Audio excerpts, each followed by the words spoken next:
I want to quickly talk to you in this heat about urban birding, a thing that I've been doing all my life, but some of you maybe have just got into it. And I want to talk. Do I press this to go forward? Yeah. Yeah, you have to use. Okay. I want to talk to you about a particular site that I frequented for a long time.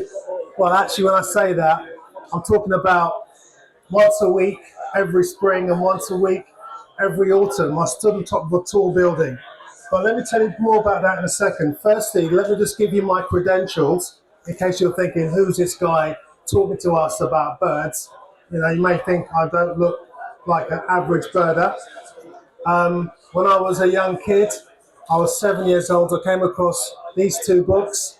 That one there in particular really blew my mind because before then I thought that there was only baby birds, mummy birds and daddy birds. I didn't realize there were over 1,000 different species of birds in Europe alone. And I took this book from the library when I was 7. I read it inside out, back to front, sideways. And by the time I was 8, I was a veritable walking encyclopedia on birds of Britain, Europe, Middle East, and North Africa. You can test me now. I know all the scientific names, certainly back in the 70s. I know how big they are in inches. The carrion crow is 18.5 inches long. The house sparrow is 5 3/4 inches. I know it all right? I knew all the colours they came in. I knew everything, but I hadn't seen any of them. So I had this amazing idea. At the age of 8, I decided to get a few of my friends together, and we lived in London, went down to London Zoo, and we got to the entrance and realised we had no money. But I also realised that Regent's Park butted onto the zoo, and I found a hole in the fence, which was near the lion's cage. So that's quite exciting. Got through the hole in the fence with my mates. All my mates were celebrating, but I thought, you know what? I'm going straight to the bird section. I got my book out and I was comparing oyster catchers with the book. I was comparing all these birds, thinking, when I get to see them, it'll be like meeting old friends. So that's how I started. And also a year later got Birds of Town and Suburb, which is written or was written by a guy called Eric Sims, who was a prolific writer, broadcaster, and sound recordist for the BBC. And he wrote what I didn't realize at the time was my first ever manual on urban birding.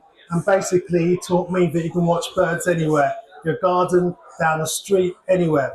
So that got me started.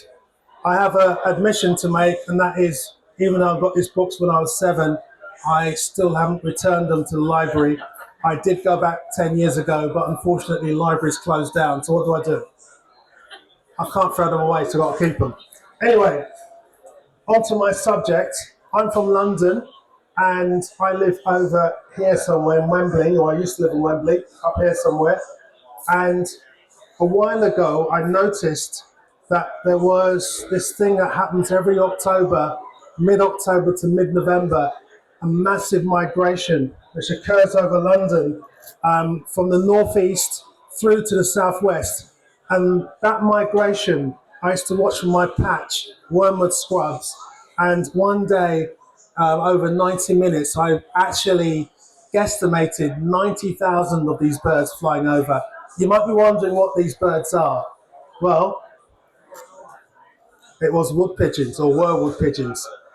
You think, in fact, most of Britain's wood pigeons are lazy. They actually do not travel that far from where they're born.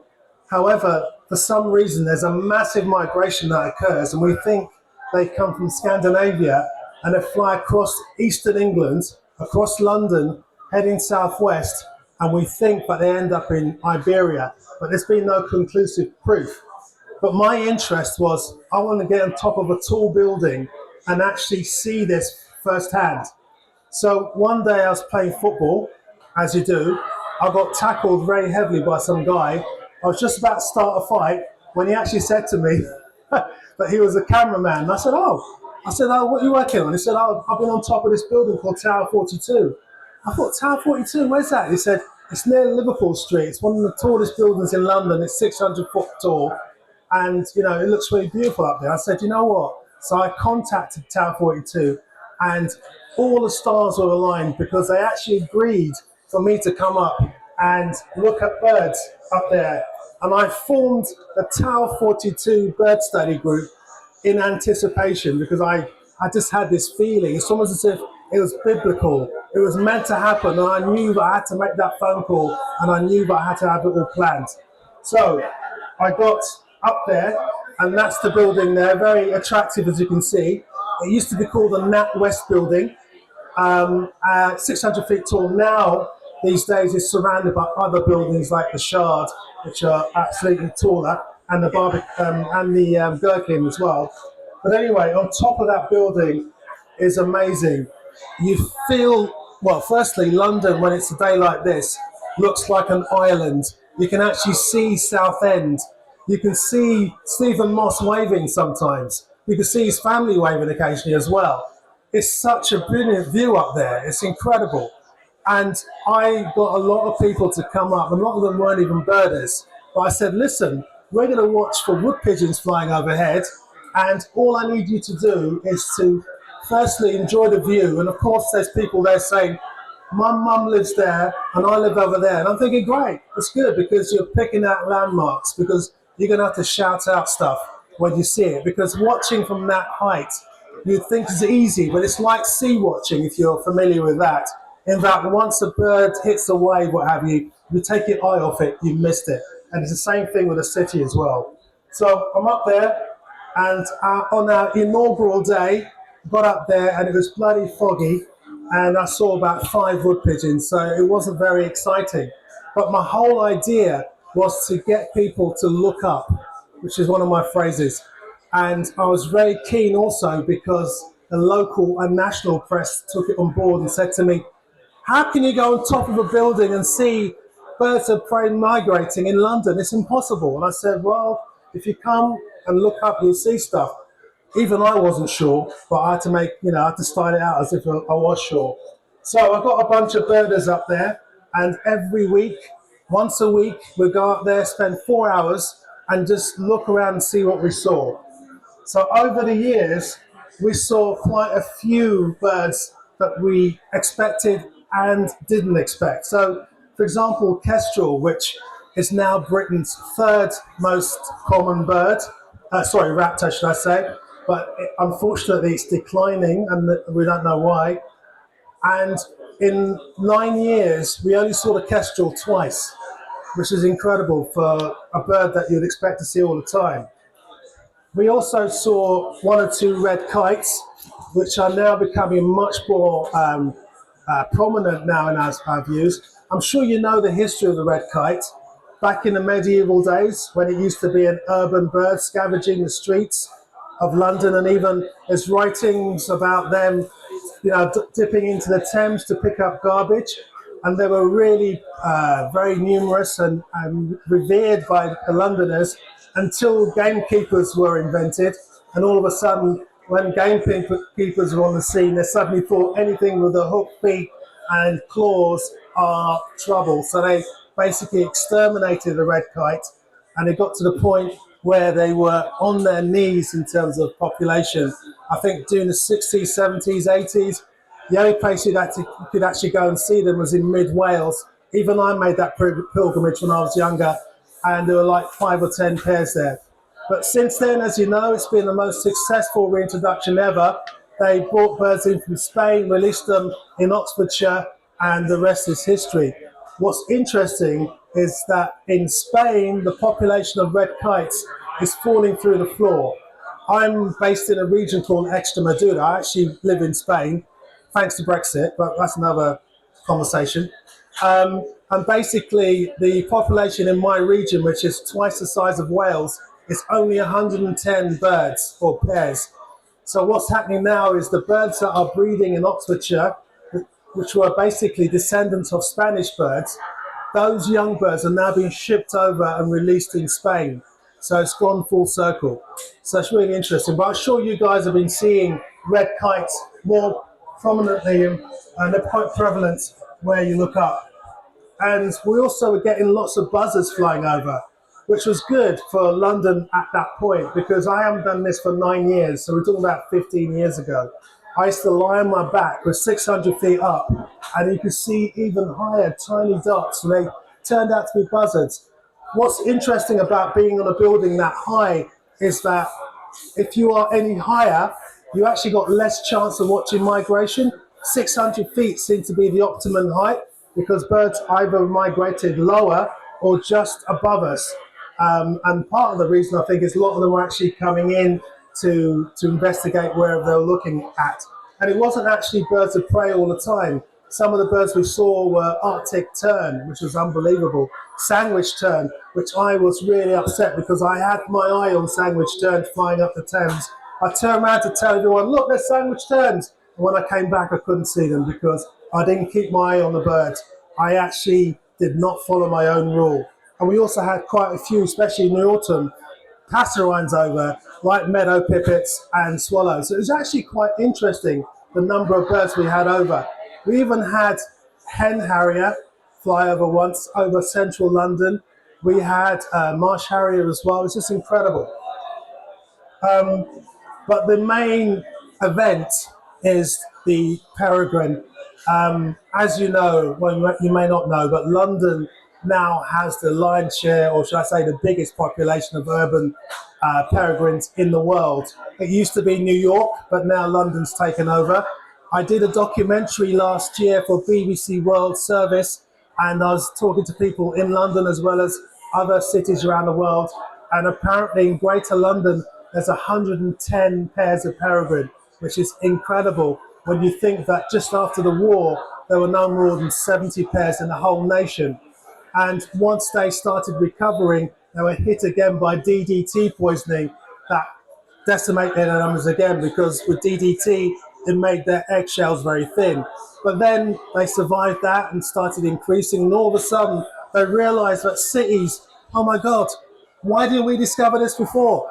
And now they see buildings, especially hospitals and older buildings, as surrogate cliffs, and they nest on those buildings. Unfortunately, modern architecture is pretty crap, and a lot of the buildings are sheer, and there's no ledges. But luckily, they're still nesting on those buildings, the old ones. But I remember being on top of Tower 42 and seeing every time we were up there at least 6 territories. You can never fail to see a peregrine. And one amazing day, I was sitting or standing there, minding my own business, just having a look, and I saw this peregrine, and suddenly it stooped. And remember, the peregrine's the fastest animal on the planet. It stooped, and it went, and it hit a pigeon right in front of us. Bam! And normally they decapitate the bird. I didn't see it being decapitated, but it was killed, obviously. And then it flew. And by the way, we saw this with no interruptions, nothing in the way. It was just amazing to see this kill. And then the peregrine flew and landed on Tower Bridge and had its lunch there. What a great place for lunch.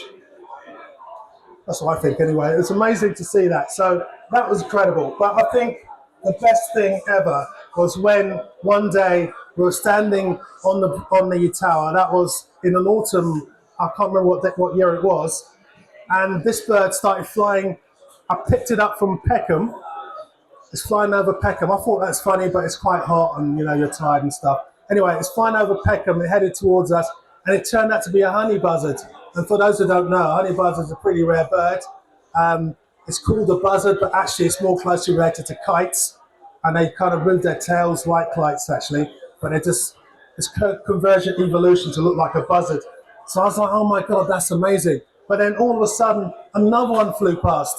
This one headed towards us, and we were like freaking out. And then it flew over us, and then in front of us, maybe not necessarily directly in front, but maybe half a mile away, it circled round. I was thinking, Jesus. And all of a sudden, it flew in front of the face of Big Ben. I was thinking, my God, that rare bird is standing or flying right across the face of an iconic building. Who's looking up to see this? Who? And I thought, probably no one. But unbeknown to me, there was a guy standing in his office, having a cup of tea, looking north across the Thames, and we thought this bird was flying south to land on a tree in Battersea Park. Anyway, this bird coming to him, and it gets closer and closer and closer, and all of a sudden, it hits the window and drops onto a ledge. He had the presence of mind to get his phone out and take a picture and send it to the Tower Bird Study Group, the Fort Tower 42 Bird Study Group, and it turned out to be the same bird that we saw. But there is a happy, actually I've got to use a different phrase, there is a nice ending to this, and that is that it shook itself off after 10 minutes and then continued its journey north. But it shows you that you need to look up because anything and everything can fly over your head at any point. And that's the most important lesson I learned. There's been some research done in Scotland on golden eagles where they've satellite tagged them and they look at the records afterwards and they habitually fly over Edinburgh, but no one ever sees them because no one ever looks up. So my message to you guys is when you next go out birding, or if you don't go out birding, just spend some time and look up because most of us never look up. We're walking, looking at our looking straight ahead or looking at our reflections in shop windows. I could be standing naked on the first floor with my arms open. You wouldn't see me. You would not see me. All right? So you need to look up because anything can be anywhere at any time. And I think with my short talk, I think that's about it because I wanted to, don't want to keep you too long. But if you've got any questions, please feel free to ask.